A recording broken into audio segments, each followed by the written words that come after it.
अस्सलाम वालेकुम वरहमतुल्लाहि वबरकातुहू। कैसे हैं आप लोग? अल्हम्दुलिल्लाह मैं खैरियत से हूँ और उम्मीद करता हूँ आप सब भी खैरियत से होंगे।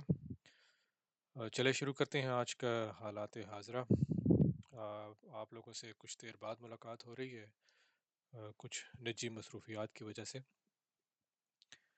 तो ख़बरें कुछ ऐसी हैं, मैंने सोचा कि थोड़ा सा आप लोगों को माजी में जो गैप आया है उसको कवर कर लेते हैं और आजकल जो इम्पोर्टेंट ख़बरें हैं वो भी हम डिस्कस कर लेते हैं। तो आज की सबसे बड़ी ख़बर तो ये है कि अमेरिका से ही है कि डोनाल्ड ट्रंप को बहुत बड़ा जो है वो झटका लगा है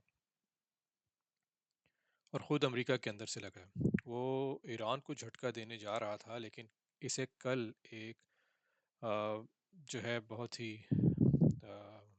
बड़ा झटका लगा है और रात में जिसकी वजह से वो बौखला गया और लगता यही है कि उसका जो दिमाग है वो काम नहीं कर रहा और वो उल्टे सीधे फैसले कर रहा है।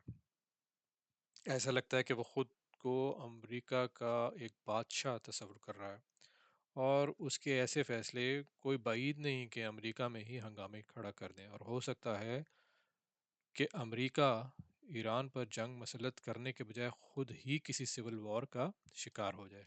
आप जानते हैं ये पूरी स्टेट्स हैं, 50 के करीब, और हर एक के पास असला है, तो कोई बाईद नहीं। दूसरी तरफ अगर आप देखिए यूरोपियन यूनियन वाले,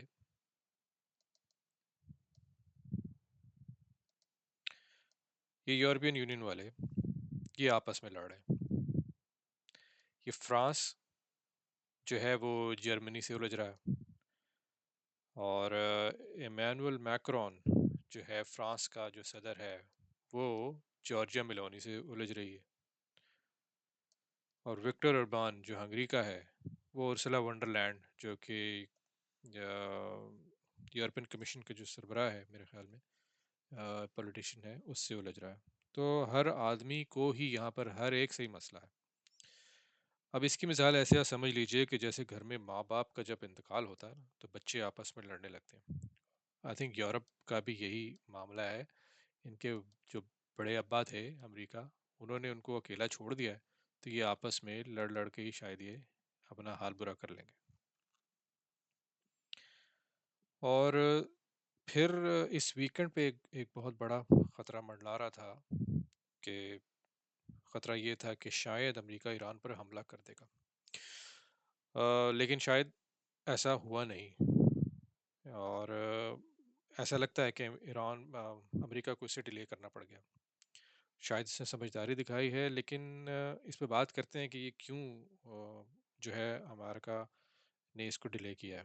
क्योंकि तैयारी पूरी थी, कुछ न्यूज़ चैनल ये रिपोर्ट कर रहे थे, मगर आखिरी वक्त तक डोनाल्ड ट्रंप को जो झटका लगा है उस पर हम बात करते हैं कि इसकी वजह, कि इसकी क्या वजह है और उसने इस हमले को फ़िलहाल मनसूख किया है लेकिन वो दोबारा ज़रूर हमला करने के बारे में सोचेगा। तो चलिए शुरू करते हैं करंट अफेयर्स को, जियोपॉलिटिक्स को, ग्लोबल अफेयर्स को। तो सबसे पहले ईरान की बात कर लेते हैं। अच्छा, ईरान की अगर हम बात करें, ये जो रीजन है ईरान का, इससे ज़ाहिर है इस पे गुस्सा तो हमें है क्योंकि इसने फ़लस्तीन का साथ नहीं दिया। कुछ लोगों को ये कहना है कि इन्होंने फ़लस्तीन का साथ नहीं दिया और वहाबियों ने कौन सा जो है वो साथ दिया था, ये मैं न्यूज़ देख रहा था। लेकिन मेरा ख्याल है कि वहाबी शिया इसका मसला नहीं है, हमें इन चीज़ों से बाहर निकलना है। ये अरब के बादशाहों का मसला है। यानी आप देखिए कि इस मसले पे किसी बादशाह ने इस पैलेस्टाइन के लोगों का साथ नहीं दिया और इस सब पर हमें कंडेम करना चाहिए, इंक्लूडिंग ईरान। ईरान ने भी कोई अच्छा रोल अदा नहीं किया। अब जब खुद पर मसला उसका आ रहा है तो वो जो है वो उठ उठ कर वो ये कह रहा है कि ये अमेरिका मुझ पर हमला करने जा रहा है। तो इन सब पर जो है कंडेम तो हमें ओवरऑल करना ही चाहिए और इन्हें हमें अपना आइडियल नहीं बनाना चाहिए। ये बादशाह हैं और हमने तो देखिए माजी में तैयब अर्दगान के लोग बहुत तारीफ़ें करते थे, वो तो अब भी उसकी तारीफ़ भी हमने छोड़ दी है क्योंकि वो भी जो है इसी निज़ाम का हिस्सा है। तो खैर कंपैरिजन को हम छोड़ देते हैं। इस रीजन में कोई तारीफ के काबिल हुक्मरान नहीं है, सब अपनी अपनी रियासतें और बादशाहत बचाने की कोशिशों में लगे हुए हैं। काबिल तारीफ अगर काम किसी ने किया है तो वो तो जो था अब्दुल मालिक अल हूसी था, जिसके पास जो है महदूद सलाहियत थी यहाँ पर यमन, और उसने जितनी कुर्बानी दे सकती थी उसने दी। बाकी ईरान ने भी जब पैलेस्टाइन पे अटैक हो रहा था तो उसने भी अपनी ताकत के हिसाब से कुछ नहीं किया। अम, अब जबकि ईरान पर हमला तकरीबन हो चुका है तो वो जाहिर है मसाइल का शिकार है, तो हम उस पर जो बात मैं ये करना चाहता हूँ कि ये कैसे पता चला कि वो टल गया है। तो जो परसों जो मुलाकात हुई है स्विट्ज़रलैंड में, जेनेवा, इसको देख लेते हैं।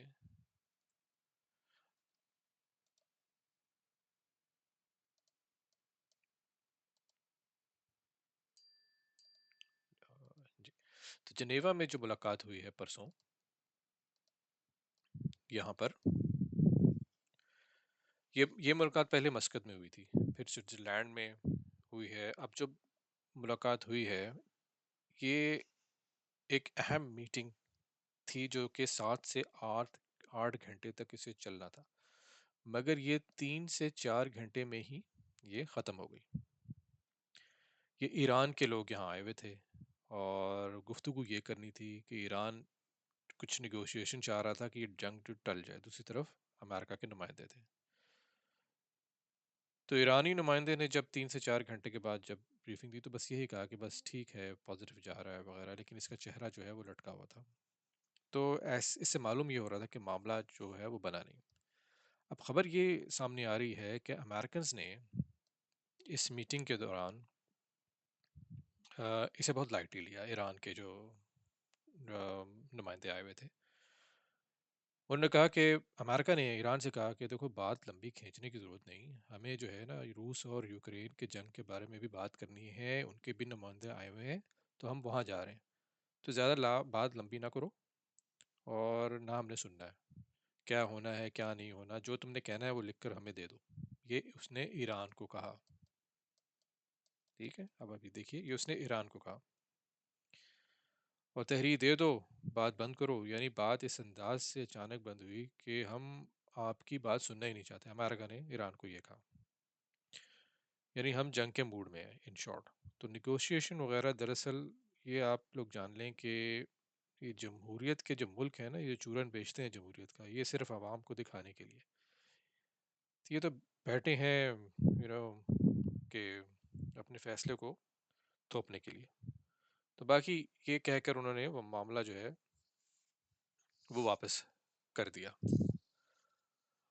और ईरान के बारे में जैसे हमने जिक्र किया कि वो लोग भी झुकने को फिलहाल तैयार नहीं है।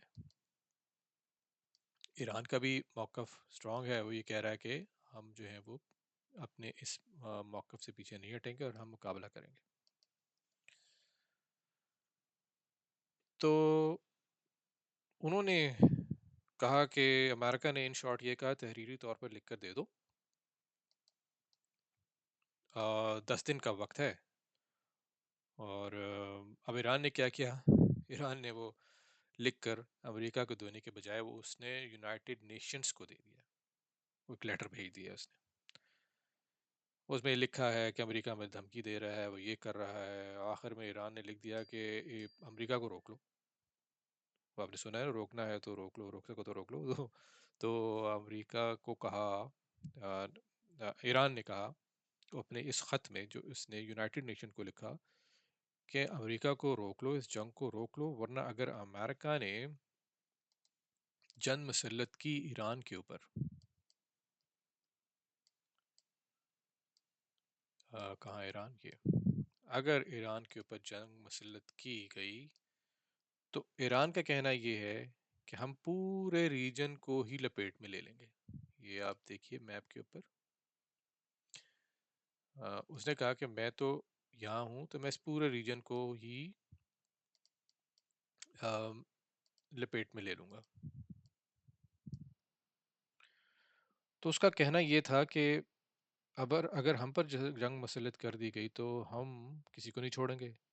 ये बहुत ख़तरनाक जुमला था इस लिहाज से कि ईरान के पास तो ऑप्शन ज़ाहिर है कम है। जब इस पर अटैक होगा तो ये ज़ाहिर है अपनी जान बचाने के लिए अपनी बका, क्योंकि उसकी बका का मामला बन गया है। तो उसने कहा कि हम रूल्स के तहत गेम नहीं खेलेंगे। यानी ये धमकी ये थी कि जंग किसी उसूल के तहत नहीं होगी। अगर हम पर हमला हुआ तो हम ये नहीं कहेंगे कि सिर्फ अमेरिका को ही हम मारेंगे। तो फिर हम जो है आसपास के जितने ममालिक हैं पूरे रीजन में, इराक है, सऊदी अरब है, अमान है, यहाँ पर जितनी बेसिस हैं अमेरिका की, इन सब पे हम अटैक कर देंगे। और यूएई की जो जहाँ मिलेगा उसे अटैक कर देंगे। यानी उसका कहने का मकसद ये था कि अगर हम तो डूबे हैं सनम, तुम्हें भी ले डूबेंगे, इस किस्म की बात उसने की है। तो ये जंग उसने कहा कि रीजन में फैल जाएगी। अब यूनाइटेड नेशंस अगर बाद में हमें नसीहत करे कि भाई ये ना ये क्यों किया, तो उसका कोई फ़ायदा नहीं है। जो करना है अभी करो। हम पर अटैक हुआ अमेरिका का तो हम इस पूरे रीजन को तबाह कर देंगे। तो अमेरिका को अभी रोक लो। ये उसने ख़त लिखा है यूनाइटेड नेशंस को कि हम किसी उसूल के तहत जंग नहीं करेंगे। अब यूनाइटेड नेशन के पास तो मेरा नहीं ख्याल कोई उसके पास कुछ है करने को। और दूसरी तरफ ईरान भी सरेंडर करने को तैयार नहीं। और अमेरिका जो है वो निगोशिएशन के मूड में नहीं है। और बात यहाँ तक आ चुकी है। ईरान एक बड़ी ऑफर देने वाला था उस मीटिंग में, जहाँ पर ये स्विट्जरलैंड में जिनेवा में जो मीटिंग हुई थी, तो बहुत बड़ी ऑफर देने वाला था कि भाई वो ये ऑफर ये थी जो खबरों में सामने आई है कि हमारे पास जो तेल के यहाँ पर ज़खायर हैं ईरान के पास, ये तो हम आपको नहीं दे रहे। उसने अमेरिका को ये कहा। अ, लेकिन अगर आपके पास, उसने कहा अमेरिका को कि अगर आपके पास बड़ी कंपनियों की सलाहियत है और इन्वेस्टमेंट है और टेक्नोलॉजी है, तो ईरान जो है ना वो बहुत बड़ा मुल्क है, यहाँ पर ज़खायर हैं। तो आप आइए जॉइंट रिसर्च हमारे साथ करें, मिलकर और तेल तलाश करें, गैस तलाश करें, मिलकर काम करते हैं। अगर नया तेल का कुआं निकलेगा तो आप भी इससे कमाइए, हम भी कमाते हैं। ये बात यहाँ तक जो थी जा सकती थी, लेकिन अमेरिका की नीयत इस तरफ आने की थी ही नहीं। क्योंकि उसने तो इसराइल के कहने पर अमेरिका ने ईरान पर हमला करना ही करना है, तो वो उसने इसीलिए बात सुनी ही नहीं उसकी। तो अब देखें, कल जब अब्बास हर्शी जो साहब हैं वो कल मीडिया पे आए थे, तो उन्होंने ये भी कहा कि ज़ीरो इन्वेस्ट का मुतालबा भी हम मानने को तैयार हैं, लेकिन वो बात भी अमेरिका ने हमारे सामने की नहीं, ना हमारी बात सुनी। हम तो वो मामला भी, हम तो उस पर भी बात करने को तैयार थे। तो वो तो इस पर बात ही नहीं कर रहे थे अमेरिका। खबर यही थी कि वो बात करने के मूड में ही नहीं थे। 2-4 घंटे इधर उधर की हेलो हाय उन्होंने की है ईरान से कि जाओ लिख कर ले आओ, बात करने का फ़ायदा नहीं, वगैरह वगैरह, और उनको चलता कर दिया। क्योंकि और इस वीकेंड पर हमले की पूरी तैयारी थी। ये एक मीडिया चैनल जो था वो रिपोर्ट कर रहा था कि कैसे करना है हमला, कहाँ करना है, और पूरी तरह एक रिपोर्ट थी यहाँ पर जो बेसिस हैं। लेकिन अचानक हुआ क्या? तो अचानक हुआ ये जनाब कि बरतानिया, ये बरतानिया जो है उसने जो है वो दरमियान में छलांग लगा दी।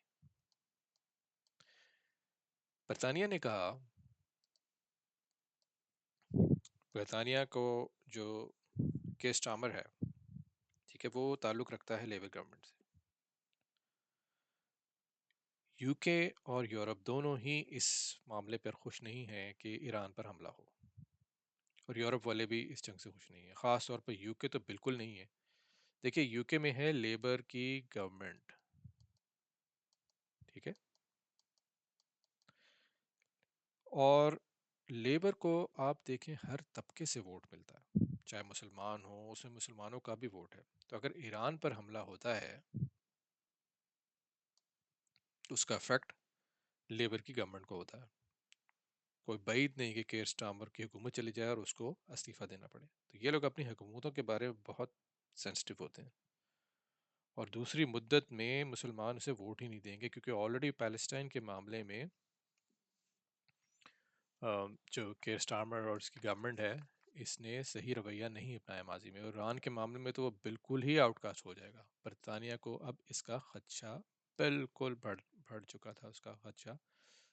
तो एज अ रिजल्ट उसने क्या किया? उसने कहा कि अमेरिका और दूसरी तरफ आप ये भी देखिए कि अमेरिका और यूरोप के जो मामला चल रहे हैं वो भी सबके सामने हैं।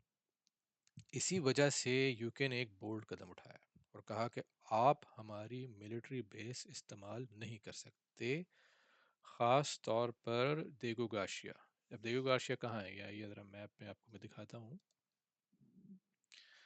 ये एक बेस है देगो गार्शिया, जो कि बरतानिया की है। बरतानिया ने कहा यहाँ से आपको अगर ईरान पे जाना है तो अमेरिका के पास ज़ाहिर है इसी बेस, क्योंकि आप अमेरिका से जहाज़ उड़ के तो नहीं आएगा, तो करीबी बेसिस होती है, वहीं से आप अटैक कर सकते हैं। तो ये एक वन ऑफ द पॉपुलर था यहाँ पर, जिसको यूके ने मना कर दिया।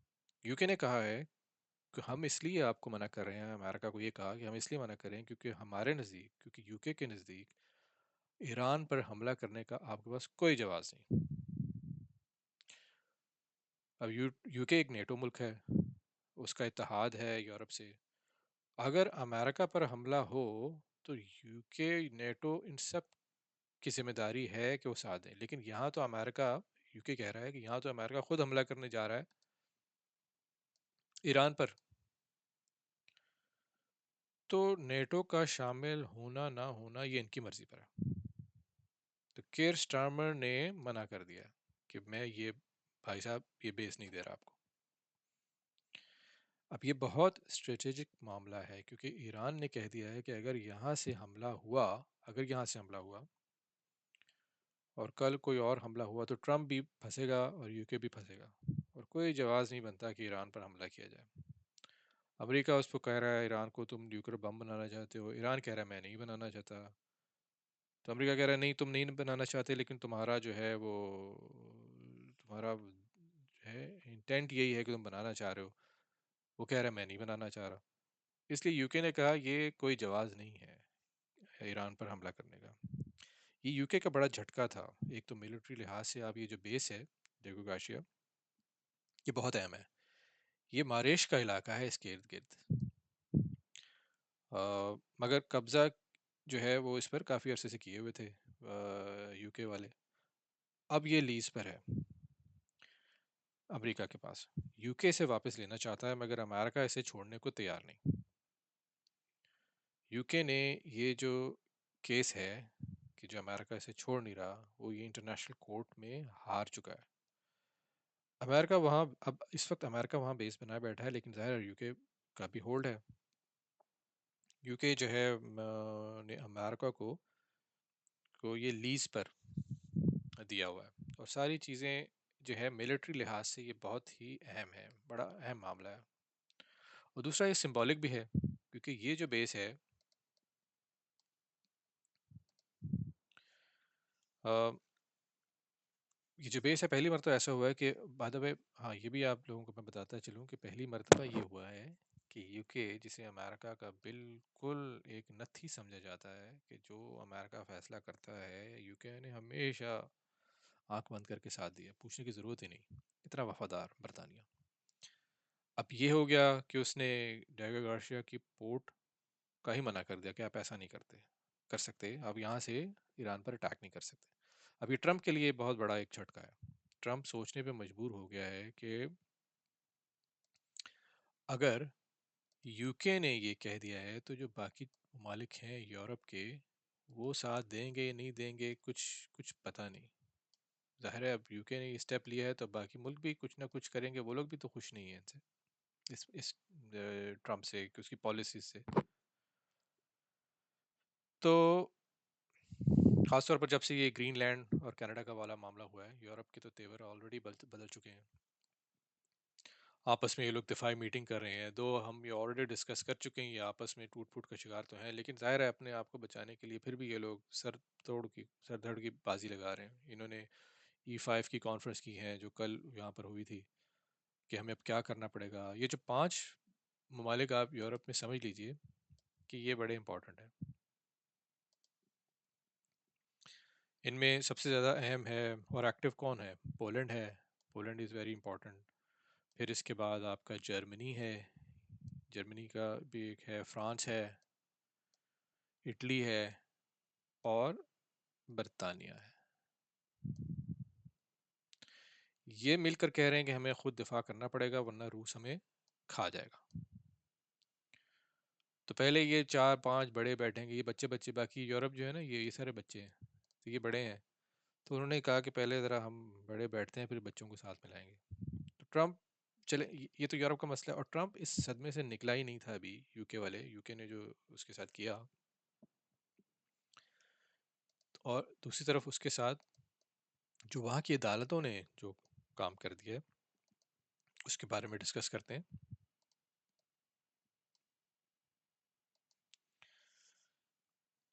कि वो टैरिफ वाला मामला उसके सर पे आ गया।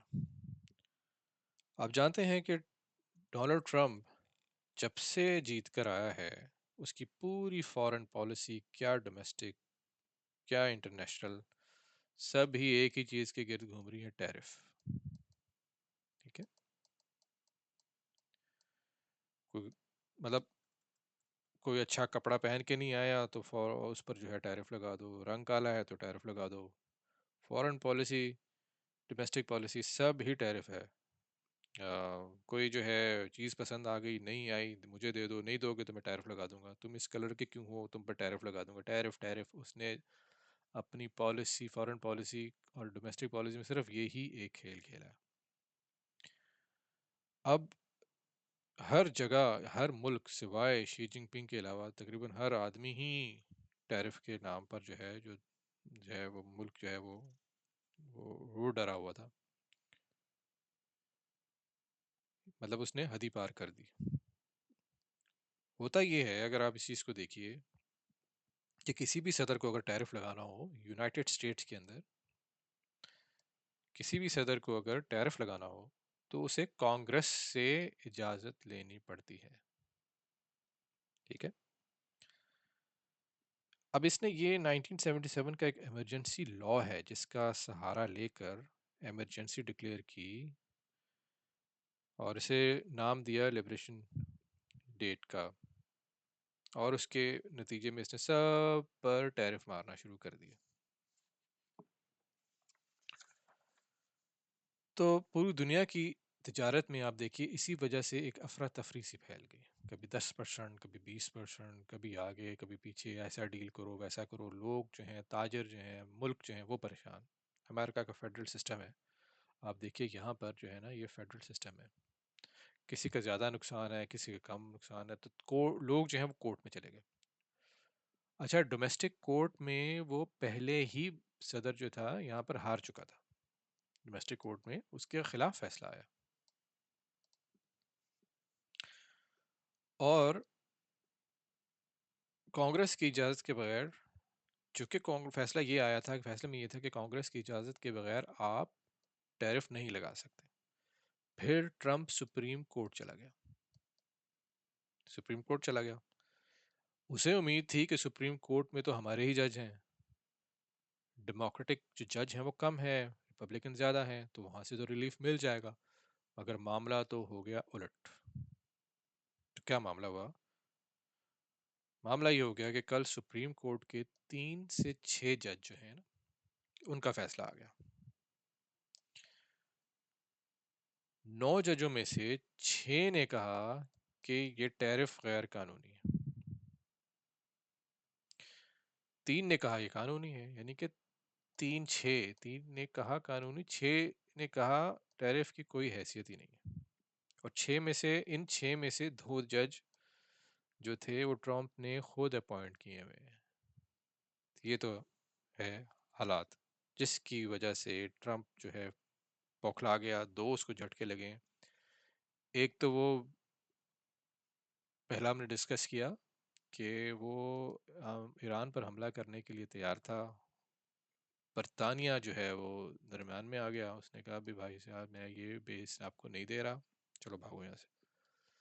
दूसरी तरफ ये ट्रम्प का जो टैरिफ वाला मसला है, अदालत में सुप्रीम कोर्ट और फेडरल डोमेस्टिक कोर्ट जो है उन्होंने टैरिफ के अगेंस्ट फैसला दे दिया। अब यहाँ मैं आपको कुछ चीज़ें बताता चलूँ कि अमेरिका के अंदर जो अदालती निज़ाम है वो जज का इंतखाब जो है वो प्रेसिडेंट करता है यहाँ पर। यानी कि अमेरिका में जो सुप्रीम कोर्ट है वो पब्लिक केसेस नहीं लेती, वो सिर्फ आइनी केसेस लेती है। वहाँ सिर्फ 9 जज होते हैं और कोई भी बड़ा कॉन्स्टिट्यूशनल मामला हो तो 9 के 9 ही बैठते हैं। और वहाँ ये सबसे इम्पोर्टेंट बात है कि वहाँ का जो जज है वो सदर अपॉइंट करता है।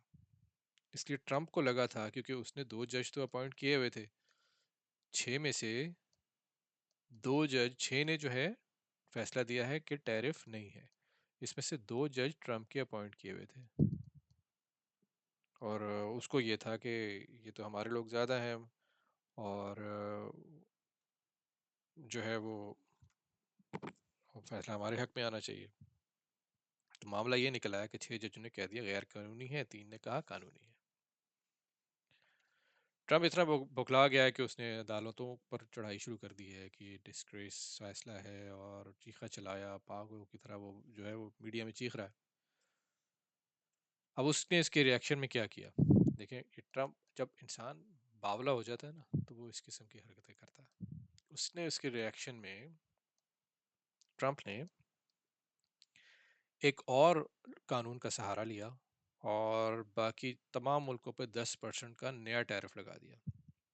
अब ये जो इसने किया है, इससे भी वो कुछ ज़्यादा नहीं कर सकता, क्योंकि ये ज़्यादा से ज़्यादा 150 डेज तक आप इसको लगा सकते हैं बाय लॉ। ये टैरिफ एक लॉ है उनका कि भाई तुम 150 दिन तक लगा सकते हो। उसके बाद क्या होगा, 150 डेज के बाद भी ये बात फिर ये कांग्रेस के पास जाएगा। ठीक है, फिर ये कांग्रेस के पास जाएगा। कांग्रेस में अगरचे इनकी अक्सरियत है, नो डाउट कि रिपब्लिकन की अक्सरियत है, मगर रिपब्लिकन पार्टी वाले भी ट्रंप के इन डिसीजन से बिल्कुल खुश नहीं। इसे मालूम है कि कांग्रेस में, ट्रंप को ये मालूम है कि अगर कांग्रेस में ये मसला जाता है तो सब साथ नहीं देंगे, क्योंकि ये मनमानी कर रहा है। ट्रंप इस वक्त जो है ना दुनिया का बादशाह बना है, वो तो वो उसको तो परवाह ही नहीं है रिपब्लिकन उसके साथ ही उसके साथ हैं कि नहीं। तो वो मनमानी कर रहा है, तो उसे उसे ये लग गया है कि कांग्रेस वाले इसका साथ नहीं देंगे। इसने जो कानून का सहारा लिया है इसमें ज़्यादा से ज़्यादा 15% तक 1974 के लॉ के तहत ये टैरिफ लगा सकता है। तो और वो भी 150 दिन के लिए, 5 माह के बाद उसको कांग्रेस में जाना ही है इस लॉ को, और कांग्रेस उसको जो है वो अप्रूव नहीं करेगी। इसलिए इसके लिए ये कोई बड़ी कामयाबी नहीं है, यहाँ से भी उसके लिए मसाइल हैं। इसके अलावा जो तरीका है, इनका जो लॉ है 302 और समथिंग, उसमें उसमें वो ज़रा उसके तहत भी ये जा सकता है कि भाई उसमें इंक्वायरी बिठाई जाएगी, फिर रिपोर्ट दी जाएगी कि आप टैरिफ क्यों लगाना चाह रहे हैं, क्या फ़लाँ ममालिक मुल्क जो है वो आपके लिए जो है आपके खिलाफ साजिश कर रहा है, अच्छा वो आपके साथ जो है वो ज़्यादती कर रहे हैं, जो भी आपके जो भी इस रिपोर्ट में लिखा जाएगा, तब जाकर आप टैरिफ लगा सकते हैं। तो जो इसकी मनमानी थी, टैरिफ को बंदूक की तरह ये इस्तेमाल कर रहा था कि तुम मेरी मर्जी पूरी नहीं करोगे तो मैं टैरिफ मार दूंगा, ये बंदूक अब इससे छिनने वाली है। ये बहुत अहम मामला वहाँ हो चुका है कि डोमेस्टिक और सुप्रीम कोर्ट में ये जो है कानून के मुताबिक जो झटका उसे लगा है, इससे जो बदनामी हुई है, अब आगे क्या होता है इसके बाद, ये इसे उभरने देगा कि नहीं, इस पर आगे हम देखेंगे खबरों में। तो जब भी सर्वे होता था, माजी में जब सर्वे हुआ था तो 2 दिन पहले भी एक सर्वे हुआ है, तो 65% लोग जो हैं वो इस बात पर खुश नहीं थे कि टेरिटरी खेल रहा है। मगर वो कहता था हम मनमानी करेंगे। अब ट्रंप के सामने 3-4 बड़े मसले आ गए हैं। एक तो हमने डिस्कस किया है ये बरतानिया वाला, और इतने और दूसरा ये टैरिफ वाला, और इतने अरसे में टैरिफ के नाम पर ये जो दुनिया से पैसा इकट्ठा किया है इसने, ये तो तकरीबन $200 बिलियन या इससे ज़्यादा है। अब इसका क्या करेगा ये?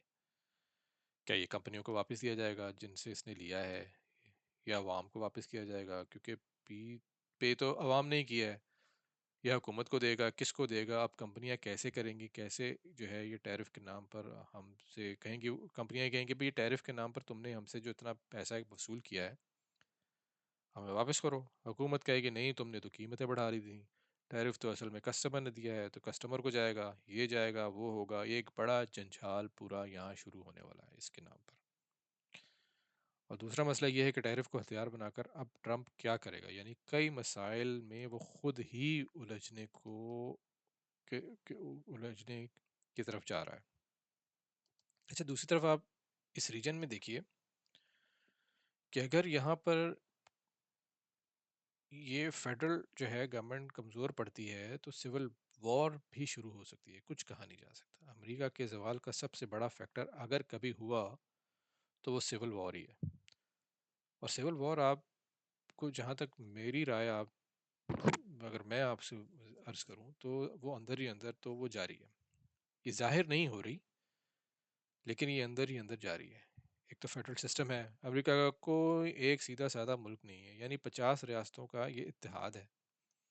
इस वजह से हम इसे कहते हैं यूनाइटेड स्टेट्स ऑफ अमेरिका। बहुत सी रियासतों को जो है बहुत से बुनियादी इख्तलाफात हैं, लेकिन और जब एक मरकज़ी ताकत थी जिसने से इन तमाम जो है ना स्टेट्स को वो जोड़ा हुआ था। अब अगर आपके इख्तलाफात आपस में हो जाएंगे तो हर स्टेट अपनी मनमानी शुरू कर देगी। फिर जंग हुई तो हर एक के पास हथियार है, ये आप जान लीजिए। इन स्टेट्स में कोई ये, ये हर कोई एक असले की फैक्ट्रियां हैं यहाँ पर, हर एक के पास हथियार है, तो मामला इंतहाई ख़राब हो जाएगा। ख़ास तौर पर ये जो आइस का जो इसने एक बनाया है इमिग्रेशन को पकड़ने के लिए, जहाँ पर वो जो है ना जुल्म और ज़्यादती कर रहा है। 2 लोग ऑलरेडी मारे जा चुके हैं और अभी भी आइस जो है वो एक्टिव है।